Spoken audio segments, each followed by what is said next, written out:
One of our neighbors brought in a little raccoon that we actually took care of it for a while.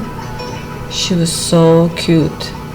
I couldn't believe how cute raccoons are.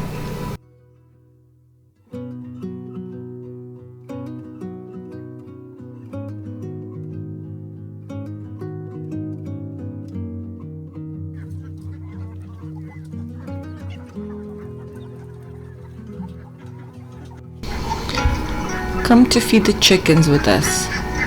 This is something that we do every single day, and it's really wonderful experience for everybody.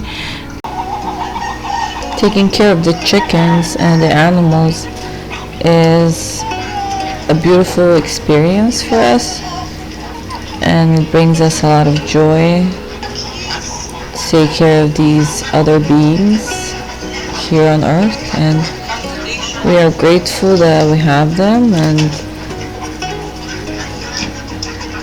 we're grateful for this land.